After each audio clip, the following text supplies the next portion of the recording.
For my entire childhood into young adulthood, my brothers and I knew Irv as my dad's best friend. They were always doing something fun, funny, and exciting. As little kids, we would go over to the Shargas to fish in the backyard, share a meal, and even play volleyball in the front driveway where the added-on family room is today. Those were fun times. Then there were the many funny times as well. Perhaps the one story that best sums up Irv and Alan's humor is the one about the used Christmas trees and the ad placed in the classified section of the Orlando Sentinel that read something like, "We'll buy your used Christmas tree," followed by an address to actually dump the trees. At our But house. I do recall Alan calling Irv almost immediately when the first few trees were piling up. Somehow, they always knew who did it between the two of them. Sometime in my 20s, my dad's best friend also became my friend. Irv and Barbara attended my wedding to Lori almost 41 years ago. Irv, Alan, and I used to go to lunch regularly for decades. And if Alan couldn't make it, Irv and I would go to lunch with each other. We talked family and business, and I really appreciated how he valued my friendship. He always wanted to know what was up with everyone. He gave me good old school advice regarding business. I think what I admired most was how Irv handled business and people so well. He really wasn't working. He was enjoying his day, and whomever he met in business likely would become a friend in short time. Then there was the lunch club, a group of guys, one of whom was Irv, who met for lunch on each other's birthdays throughout the year. That tradition started 60 years ago. Some 20 or so years into the traditional lunch meetings, the now grown sons of some of the guys were added to the club. At this peak, I believe there were like 14 or 15 of us. Probably. The lunches became events of their own. For instance, one of my favorites was celebrating Craig Perlin's 50th birthday at a funeral home. Of course. We had a service with a casket and Craig in it, Oh, no. hearing his eulogies. Oh, no. And the food was delicious. Oh, wow. It was Irv who kept the list of names and phone numbers and made the calls to each of us during the year as to when and where the next birthday lunch would be held. He realized the value of maintaining those get-togethers all those years. He always had a positive attitude about life. When you asked him, "How are you doing?" his answer was always, "I can't complain."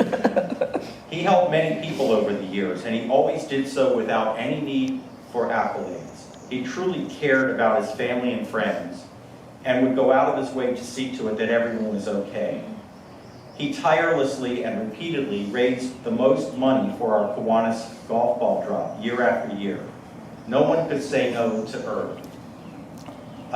They knew he did this with passion. And he didn't just donate money. He found and visited a toy maker who made Christmas gifts for the Head Start program kids. Each year he went and picked up the toys and dressed up as Santa and greeted each child in person. He loved it more than the kids. One day about 5 years ago, Irv called me and asked me to come by the shop. He wanted to give me something. When I got there, he had opened his phone address book of every person he had ever met, done business with, every doctor or dentist he ever went to, every auto mechanic he went to. The list went on. But many of those people were the very ones he sold Kiwanis golf ball drops to. He told me he wanted me to have the list because he wasn't sure he'd be able to sell for the next fundraiser. He had been sick, and I'm sure it had taken some energy from him. I said I would keep the list and use it if he couldn't. Then he looked at me and he said, "If I'm better, I want that list. You just keep it safe for me." As I said, I used to have lunch with her often. So one week, a few years back, we had had lunch. He called me the next day and he said, "Let's go to lunch." I said, "We went to lunch yesterday." And he goes, "Yeah, but your dad called and he wants to have lunch today." And I figured if we both go together, one of us can eat while the other one's listening to your dad. So just come by the shop and get me at 11:45. We'll go to Cecil's, it's noisy in there. So we made that work. Irv sure loved his wife Barbara, his daughters Judy and Jill and Mike, Allie and Max and Amelia. I'd have to say that Irv was the real measure of success in life. He knew how blessed he was and used to say it all the time. I can't believe how good my life is. There's no getting around it. I'm sure glad he was such a big part of my life, and I'm sure going to miss him. Don gets the list and a clap, and I don't. I see where I stand in this family. Okay. Well, thank you guys all for being here today. He would be so thrilled with the amount of people that are here. Okay. We're going to get through this, Zeta. Okay.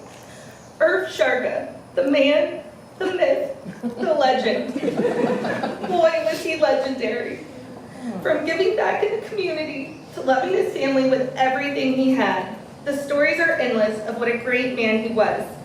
I just want to share a few of my favorite memories that I got to share with him, along with some from my family. My mom, Judy, wanted to share that he taught her how to fish, crab, camp, and water ski. He shared his love of volunteering with her as well. She loved going to temple, and then he would take them to the Imperial for lunch. He worked a lot, but loved his family even more. He would go to my mom and Jill's swim meets, and then go right back to work. He loved my mom's special needs kids and couldn't believe she retired so early, when he didn't until he was 90. He would always tell me and Max, since we can remember, if you can buy a car, you can buy a piece of real estate. That's right. He would always say, buy commercial, never residential for extra income, because a person can always go live with family if they can't pay rent. But they won't close their business if they can't pay rent. They'll figure it out. That's right. Max and I always would hear these stories that Zeta would tell us, and we knew he was a bullshitter early on. So we never really knew if the story was true or not. But we didn't care. We loved all of his stories. Zeta told us one day about a friend of his named Dick Wiener. We both were like, no way. He swore, Bubby swore, everybody swore, but we still didn't believe them. So fast forward a few years, we were at one of their anniversary parties where they rented a charter bus, and Max and I sold drinks on the way to the new developed celebration. We were asked to hold the front doors of the restaurant for all the guests, and sure as shit, Dick Wiener walks right up to Max, holds out his hand and says, hi Max, I'm Dick Wiener. We both looked at each other in shock and was like, he really does exist.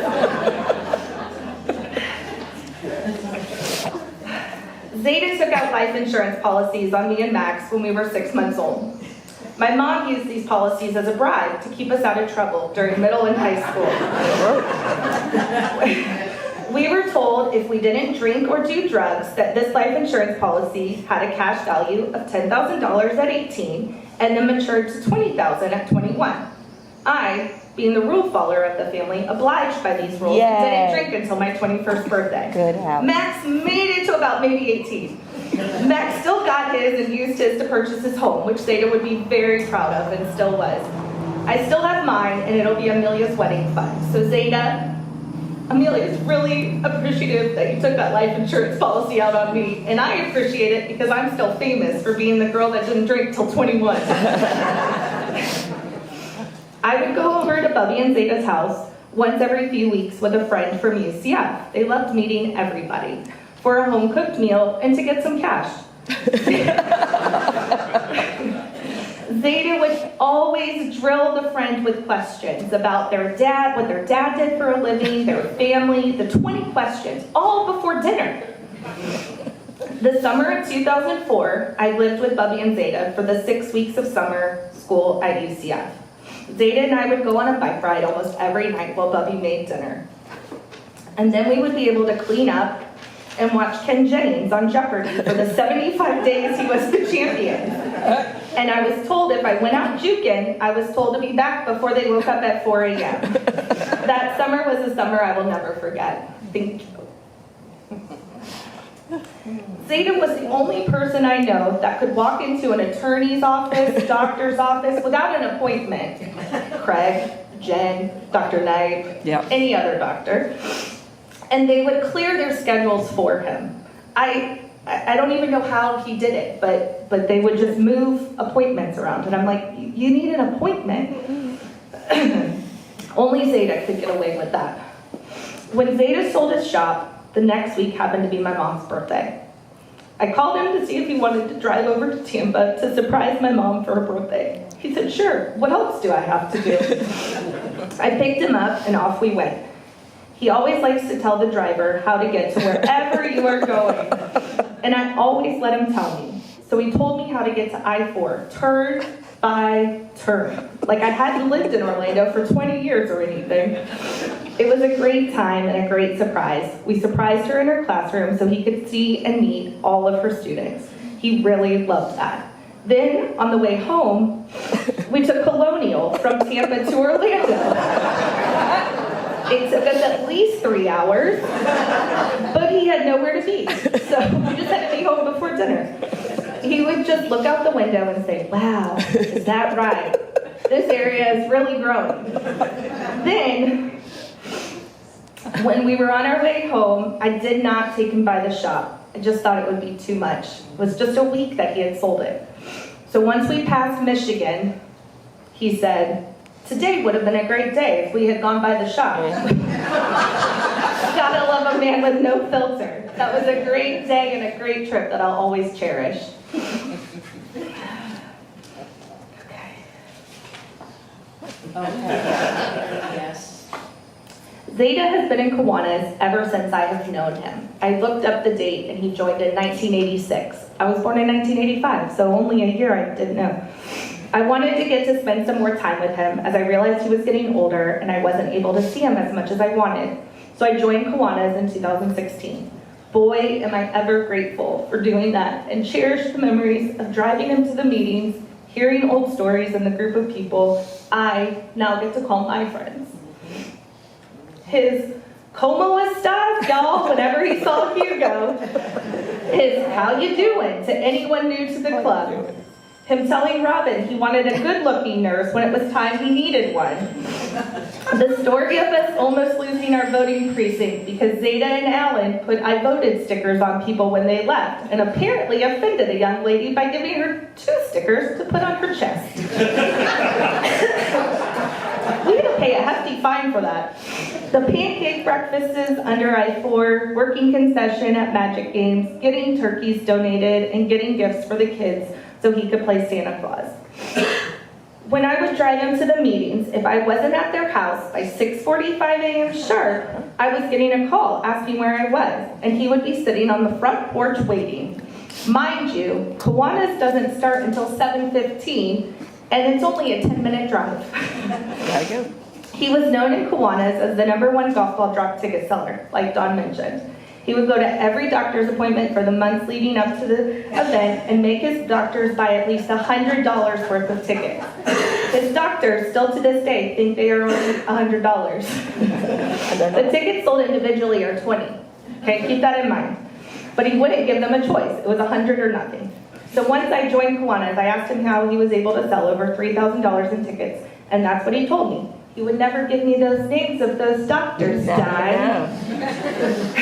So as an Irv Shargaa fashion, I'm going to strong-arm you all into buying at least 1 golf ball drop ticket right now. They're $20. Get your pockets, open them up.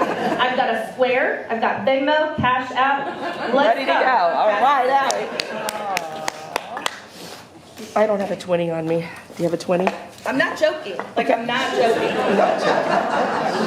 How did is The Don golf ball taking? drop is in November. It's November 5th, I believe. So if you would like to attend, you're more than welcome to. But I'm not joking. Get your wallets out. Don will take a list of who all has donated, and you'll be hearing from him if you're a winner. Thank you guys. Thank you so much. Same material I was Oh, going to do. you had to go last.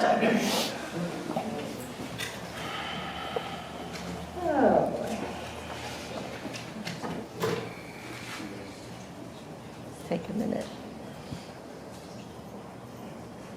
Welcome, family and friends. If anyone is too hot or too cold, too bad. I can't do anything about the weather right now. As I look around at everyone, I see a lot of people. So many friends have traveled to say goodbye to Dad, and we know the price of gas, so thank you very much for that. And just in case, for those of you who are taking medicine, it's 10:20 in the morning.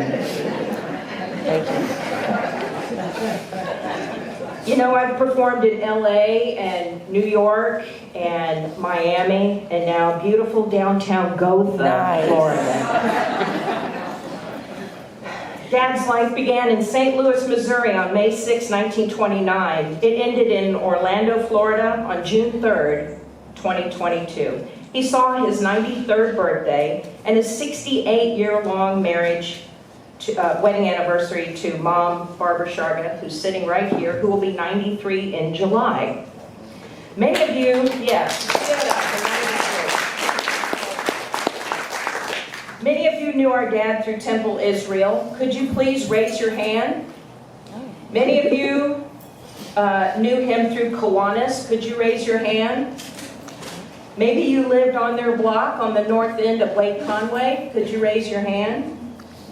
He was in a group called the Lunch Bunch who celebrated everybody's birthday. Could you raise your hand? If you'd like me to stop this, could you raise your hand?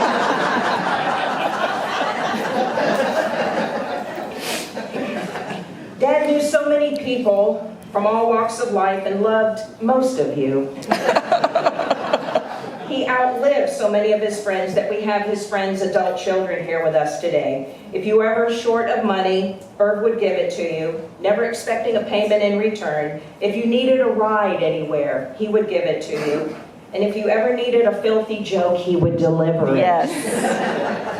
So the thing about it is that Dad would say, the thing about it is, and then explain something.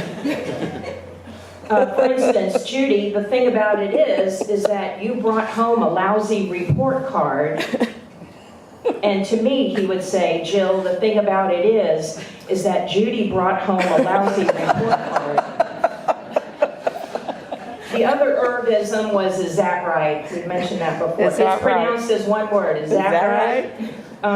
Whereas maybe you and I would say, are you kidding me? Or are you serious? Is that right? Oh, he loved his shop, Tropical Decorators, and was so proud of how long he stayed in business and worked until the age of 91. Anytime anybody would retire, he would say, well, what are you going to do now? What's the next plan? You can't be kidding me, right? Is that right? You're going to be retired? He started out in 1953 with a seamstress and an upholsterer at his building on Nashville Street off the trail. He would answer the phone, talk to usually the woman of the house to get an idea of what she wanted, and then schedule the appointment, and then go into the person's home, see their furniture, and bring countless amounts of sample books of fabric. Once she decided what fabric she wanted, he ordered it, and then the fabric came in. He'd go in his huge truck with the upholsterer, pick up the couch, bring it back to the shop, recover it, or rebuild it. Sometimes he would come home with a homemade pie from a customer because she was so happy with his work. In the early 60s, one of his clients was Ronnie's Restaurant, Yay, Ronnie. owned by Larry Leckhart. Dad and his guys would go and pick up the booths and chairs at Ronnie's, upholster them overnight, and reinstall them the next morning. Nobody ever knew that. Mr. Leckhart also owned Monty's Restaurant up in the old Winter Park Mall. Do you remember up there?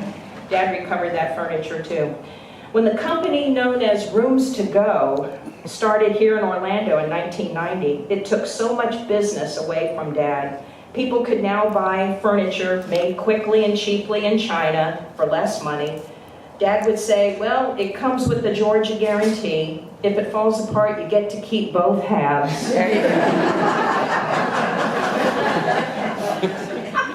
Now, so many people just simply throw their furniture away because they don't like the color of it anymore. So we strongly urge everyone to buy good American-made quality furniture and have it reupholstered. Don't throw it away.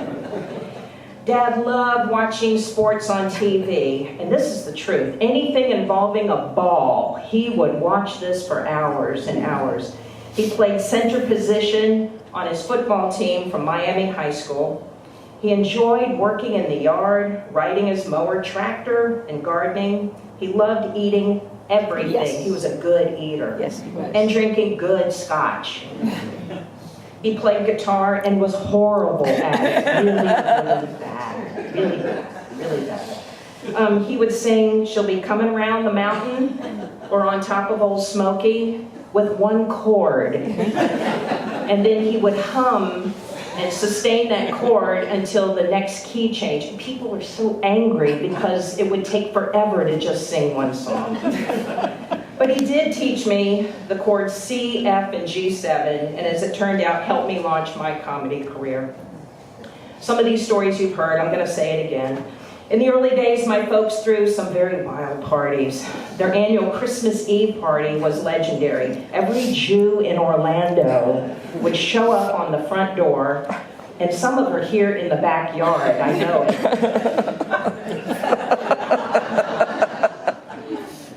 They would show up, they would party down, they were dancing to the cha-cha records, Oh, yes. drinking his famous eggnog punch that had 2 kinds of rum, the eggnog, a half-gallon of ice cream, cream de menthe, and bourbon.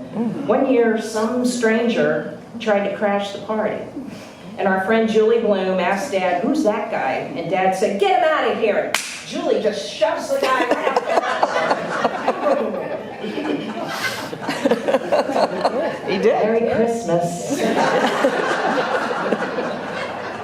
The most memorable party was when Mom threw Dad his 39th party in 1968. It had a Jack Benny theme to it. The famous comic Jack Benny, his shtick was that he was really tight with a buck, and no matter how old he was, he always said he was 39. So the party started at their house for drinks, and then it would end up at where? Monty's Restaurant in Winter Park. So when the guests arrived to the folks' house, they were ushered in, and then suddenly found out they had to pay for their drinks and snacks. So my sister Judy and I wore coin changer belts, like this, taking coins, like this, going cha-ching, cha-ching, you need a quarter here, breaking dollars left and right. They had to buy everything. After a while, the guests decided to take the folks' furniture and decorations off the walls and held them hostage in their cars. When the party continued up 1792 to Monty's, you could see lamps and throw pillows and chairs in people's vehicles as they drove to Winter Park. Avi Abramowitz got out of the car at a red light and started vacuuming with Mom's Hoover in the middle of an intersection, as one does. When we arrived, there was the living room rug, there was the lamp, Mom's dishes, how did this get here? All of the stuff was in the room. To celebrate their 40th wedding anniversary, my folks asked their guests to arrive at a burned-out shopping center in Kissimmee in the parking lot about 5 o'clock. Then they boarded a chartered bus, and everyone got on and had drinks, and they drove very, very slowly on 192 over to Celebration, to the Columbia restaurant. And on the bus, their underage grandkids, Emily and Max, served wine and snacks to everyone. It's just an excuse to drive slow and celebrate with friends. He loved living on Lake Conway, and we still do. And being in his boat, we went water skiing every weekend, or fishing or camping up the St. Johns River with other neighbors and their boats. One time we boated all the way up to Jacksonville. We tied up at the marina where we were staying, and we walked around and enjoyed the area for a while. And then we came back, and to our horror, we saw that the boat was hanging out of the water because Dad tied the rope too tightly and the tide went out.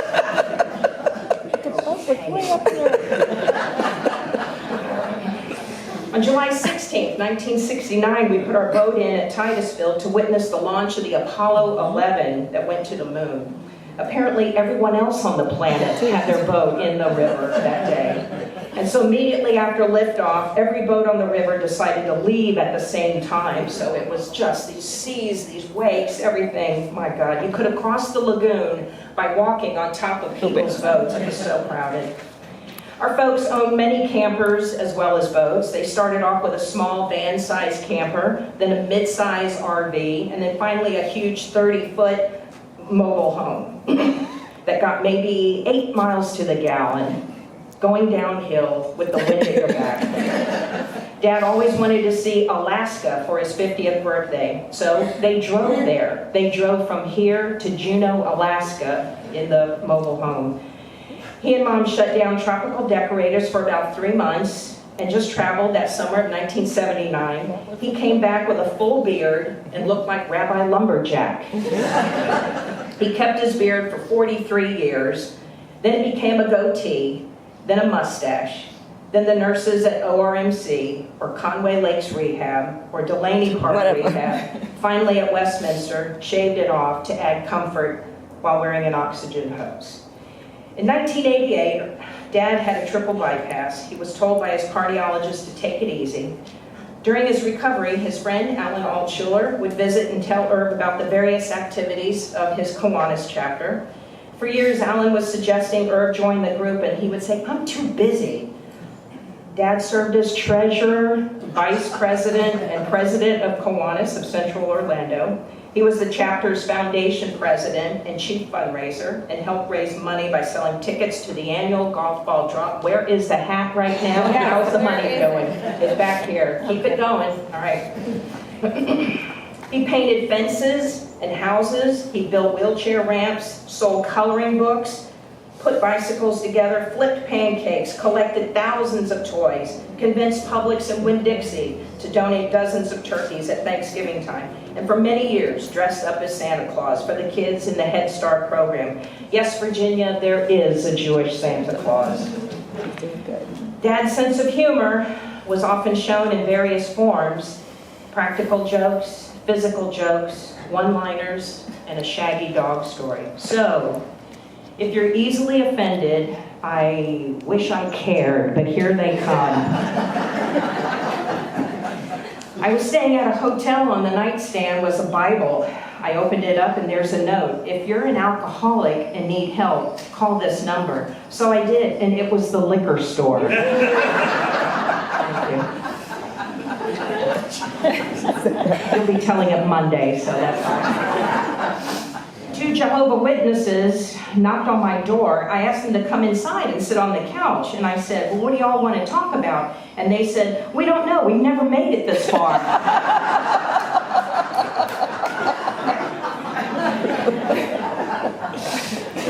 One hooker says to the other, "Do you smoke after work?" And the other one says, "I don't know. I never looked down there."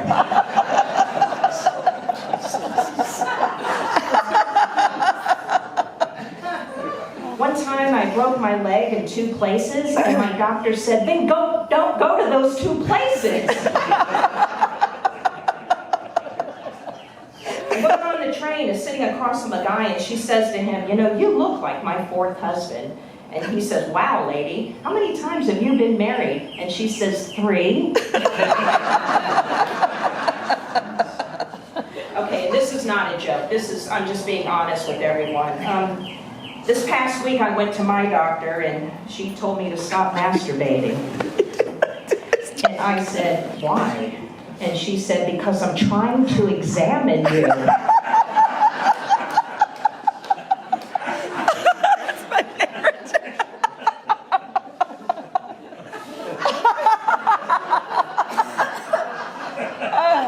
Still, I didn't know that one was coming. Oh. You have a bookmarker. Okay, everyone get out your bookmarker. We're going to sing a song. This is one of the songs we used to always sing at our house parties with Dad's horrible guitar playing. I can start, y'all can figure it out, because, you know, it's not a very hard song to sing. Ready? Yep. The chickens in the army, they say, are mighty fine. One jumped off the table, it started marching time. Oh, I don't want no more of army life. Hey, Mom, I want to go. Oh, Mom, I I wanna go. Gee, Mom, I wanna go home. The biscuits in the army, they say, are mighty fine. One rolled off the table and killed a pal of mine. Oh, I don't want no more of army life. Hey, Mom, I wanna go. Oh, Mom, I wanna go. Gee, Mom, I wanna go home. Last one. The coffee in the army, they say, is mighty fine. Good for cuts and bruises and tastes like iodine. Oh, I don't want no more of army life. Hey, Mom, I wanna go. Oh, Mom, I wanna go. Gee, Mom, I wanna go home. You're going home, Dad. Thank you so much for being here. The Shargaa family is overwhelmed with all the love. We really, really love you all. Thank you so much. Yes, thank you.